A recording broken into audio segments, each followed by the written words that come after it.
Welcome to sauce TV. నేను మీ officer. మనమైతే ఈరోజు ఏఐ జనరేటెడ్ వీడియోస్ గురించి మాట్లాడుతున్నాం. ఏఐ జనరేటెడ్ వీడియోస్ మంచిగా ఉంటే ఓకే, కానీ ఉమెన్ని అబ్యూస్ చేస్తూ అలాగే దేవుళ్ళని అబ్యూస్ చేస్తూ ఇటీవల కాలంలో చాలా వీడియోస్ ఉన్నాయి. ఇన్స్టాగ్రామ్లో అయితే ఏదో ఒక ఎఫ్ఎం పేరు పెట్టేసి కొన్ని వందల వీడియోస్ అయితే వైరల్గా ఉన్నాయన్నమాట. సో చాలా ఇన్స్టాగ్రామ్లో చాలా వరకు ఇటువంటి వీడియోస్ ఉన్నాయి, వందల వీడియోస్ ఉంటాయి. సో వీటి గురించి మాట్లాడేందుకు మనతో పాటు సఖీ సెంటర్ అడ్మిన్ షహనాజ్ గారు ఉన్నారు. వారితో మాట్లాడతాం, వారిని అడుగుదాం అసలు ఈ ఏఐ జనరేటెడ్ వీడియోస్ ఈ విధంగా ఉమెన్ని అబ్యూస్ చేస్తూ ఉన్నాయి కదా, వీటి మీద చర్యలు తీసుకునేటువంటి అవకాశం ఉంటుందా?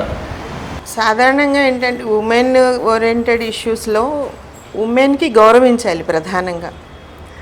ఈ డిఫరెంట్ యాప్స్ రావడము, దీనివల్ల ఏంటంటే ఉమెన్కి వల్గర్గా చూపించడం, ఉమెన్ ఉద్దేశాన్ని వల్గర్గా మాట్లాడడము, అది ఒక వ్యాపారంలా చేస్తున్నారే తప్ప ఆ ఉమెన్కి ఎంత ఎఫెక్ట్ అవుతుంది, తర్వాత వచ్చే జనరేషన్కి ఎంత దాని ప్రభావం వాళ్ళ మీద ఎంత పడుతుంది అనే విషయాన్ని మర్చిపోతున్నారు. దీనికి ఏంటంటే ఒక కంట్రోల్ అనేది ఉండాలి.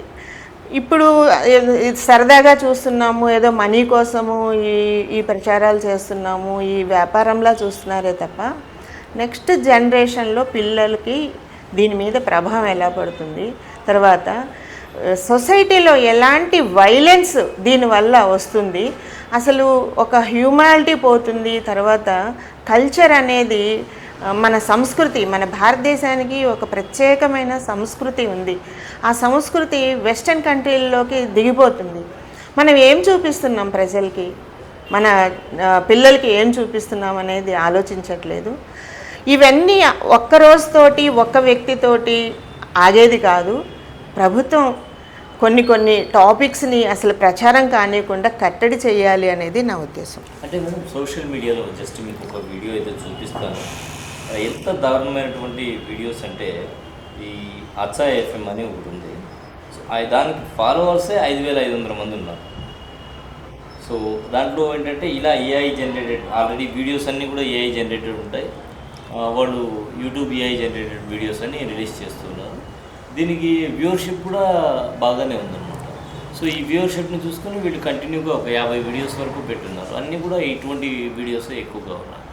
అలాగే కొంతమంది దేవుళ్ళని అబ్యూస్ చేస్తూ కూడా పెడుతూ ఉన్నారు. అలాగే ప్రధానమంత్రి దగ్గర నుంచి కూడా ఏఐ జనరేటెడ్ వీడియోస్ చేసేటువంటి పరిస్థితి. ఇటువంటి వాళ్ళ మీద ప్రభుత్వ పరంగా అంటే చట్టపరంగా ఏమైనా చర్యలు తీసుకునే అవకాశం ఉంటుందా? సైన్స్ బాగా డెవలప్ అయింది. సైన్స్ డెవలప్మెంట్కి మనం కామెంట్ చేయకూడదు. ఒక కత్తిని మంచిగా ఉపయోగించవచ్చు, అదే టైంలో చెడ్డగా కూడా ఉపయోగించవచ్చు. అట్లాగే టెక్నాలజీ, ఇప్పుడు ఏ జనరేషన్ అంటున్నారు, ఇది ఇప్పుడు ప్రజెంట్ మోడ్రన్ టెక్నాలజీ. ఇది మంచిగా ఉపయోగించకుండా చెడ్డగా ఉపయోగిస్తూ దీన్ని డామినేట్ చేస్తున్నారు. సో ఇది పిల్లలకి చెప్పాలి, మంచిగా ఉపయోగించండి, దీన్ని చెడ్డగా ఉపయోగించొద్దు అని ఈ కోర్సు నేర్చుకునే వాళ్ళు కూడా. అట్లాగే ఇదే విధానం ఏంటంటే ప్రభుత్వం కూడా ఇటువంటి యాప్స్కి, ఇటువంటి ప్రోగ్రామ్స్కి అనుమతి ఇవ్వకూడదు అనేది ఫస్ట్ ప్రధానం. ఇంకా చట్టాలు, దీని మీద చట్టాలు అంటారా, ఇంకా సైబర్ నేరం లాగా వచ్చిందే తప్ప ఈ యాప్లు డెవలప్ చేయకూడదు ఇది అనేది చట్టం ఇంకా ఏం రాలేదు. ప్రభుత్వం కూడా గుర్తించాలి. ఇప్పుడు గుర్తించి దీనికి కూడా ఒక కంట్రోల్, అంటే బ్యాడ్ ఫిలిమ్స్ని చూపించడానికి సెన్సార్ ఎలాగైతే ఉందో, ఈ మీడియా, సోషల్ మీడియాలో కూడా ఒక సెన్సార్ని కనుక పెడితే బాగుంటుంది అనేది నా ఉద్దేశం. సోషల్ మీడియాలో సెన్సార్ పెట్టాలి. ఎందుకంటే ప్రతి పిల్లవాడి దగ్గర నుంచి ముసలివాళ్ళ దగ్గర నుంచి కూడా స్మార్ట్ ఫోన్ అనేది చేతిలో వాడడం మొదలు పెడుతున్నారు. పిల్లలు అసలు దాంట్లో ఏం చూస్తున్నారు, ఇది యాక్చువల్గా ఏంటంటే ఇప్పుడు ఆన్లైన్ క్లాసెస్ వచ్చాయి, ఫోన్ కావాల్సిందే పిల్లలకి, అన్నీ చూడాలి. ఎందుకంటే ఎడ్యుకేషన్ కూడా బాగా స్పీడ్ అయిపోయింది, డెవలప్ అయిపోయింది. ఫోన్ లేకుండా పిల్లలు ఏం చేయలేరు. కానీ ఎట్ ది సేమ్ టైము వాళ్ళు చదువుతున్నారా, ఇంకొకటి చూస్తున్నారా, బ్యాడ్ చూస్తున్నారా అనేది తల్లిదండ్రులు కూడా ఎంత జాగ్రత్తగా చూసినా కూడా తల్లిదండ్రులు కనిపెట్టలేకపోతున్నాము.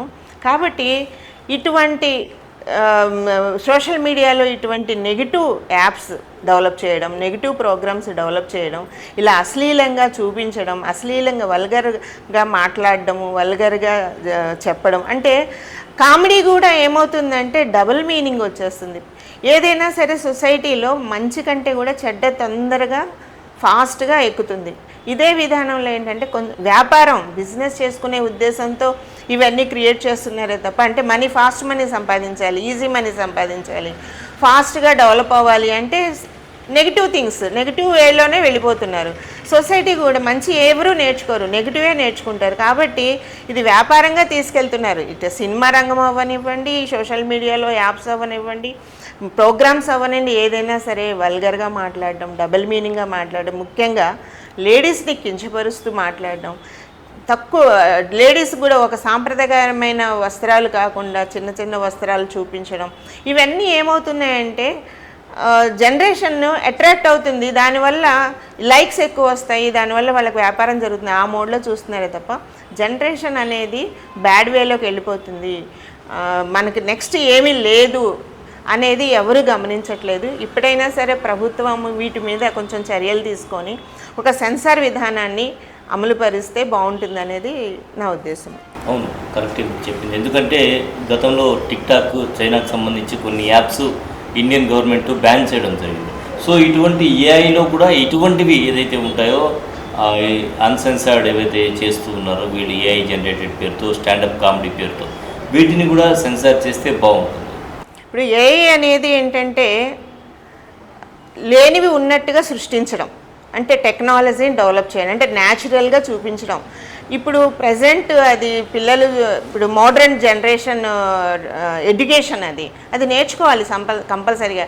కానీ ఇది బ్యాడ్ వేస్కి చూపించడం, అంటే ఒక విభిన్నమైన స్టోరీని క్రియేట్ చేయడం, ఒక విభిన్నమైన పాత్రని క్రియేట్ చేయడం, ఒక విభిన్నమైన సన్నివేశాన్ని క్రియేట్ చేసి దాన్ని షూట్ చేయడం వల్ల ఏమవుతుందంటే అది ఇంపాక్ట్ నిజంగా జరిగిందేమో అని చెప్పేసి చాలామంది దాన్ని లైక్లు పెట్టడం, ఫార్వర్డ్ చేయడం, ఇదేంటంటే చాలా అనౌన్స్మెంట్ అయిపోయి ఇంకొకళ్ళ జీవితంలో ఇది ప్రభావితం అవుతుంది. ఈ ఏఐ కూడా ఏంటంటే మీరు గ్లోబల్ గురించి తీయండి, తర్వాత పిల్లలకి ఏంటంటే ఇప్పుడు నేచర్ మీద ఫిలిమ్స్ తీయండి, తర్వాత గ్లోబల్ మీద ఫిలిమ్స్ తీయండి, తర్వాత భౌగోళికం మీద ఫిలిమ్స్ తీయండి. దీనివల్ల ఏమవుతుందంటే పిల్లలకి ఎడ్యుకేషన్ డెవలప్ అవుతుంది. అది నిజంగా చూసినట్టుగా వాళ్ళు ఫీల్ అయ్యి ప్రాక్టికల్గా నేర్చుకోవడం జరుగుతుంది. ఇట్లాంటి డెవలప్ చేయాలి. కానీ ఇటువంటి అశ్లీలమైనవి చిత్రాలు, స్టోరీలు సృష్టించి చేయడం అనేది ఎంతవరకు కరెక్ట్ అనేది తీసేవాళ్ళు కూడా ఆలోచించాలి. వాళ్ళు కూడా ఏంటంటే కేవలం వ్యాపారం దృష్టితో కాకుండా మంచిని మనము ఇవ్వాలి సొసైటీకి అనే దృష్టితో చేస్తే బాగుంటుందని నా ఉద్దేశం. రైట్ మేడం, చాలా థ్యాంక్ యూ. సో మంచిగా ఉండాలి, ఏది కూడా మంచిగా ఉండాలి, మంచిని ప్రజెంట్ చేయాలి. ప్రపంచంలో నేచర్ ఉంది, ప్రకృతిని మనం ఎంతో అద్భుతంగా తీయొచ్చు, చూపించవచ్చు. అలాగే మంచి కాన్సెప్ట్స్ ఉన్నాయి, ఇవన్నీ కూడా మనం ప్రజెంట్ చేయొచ్చు. కానీ చెడుని ఎందుకు ప్రజెంట్ చేస్తున్నారు? ఏఐ అనేది ఎంత ఉపయోగకరంగా ఉంటుందో మనకు తెలుసు. సో ఆ ఏఐని అంత ఉపయోగకరంగా వాడుకోవాలి, టెక్నాలజీని మంచికి వాడుకోవాలి, కానీ చెడుకి కాదు అంటున్నారు షహనాజ్ గారు. ఇది ఇవాళ ప్రత్యేక ఇంటర్వ్యూ. మరో ఇంటర్వ్యూలో మళ్ళీ కలుద్దాం. అంతవరకు సెలవు. నమస్కారం.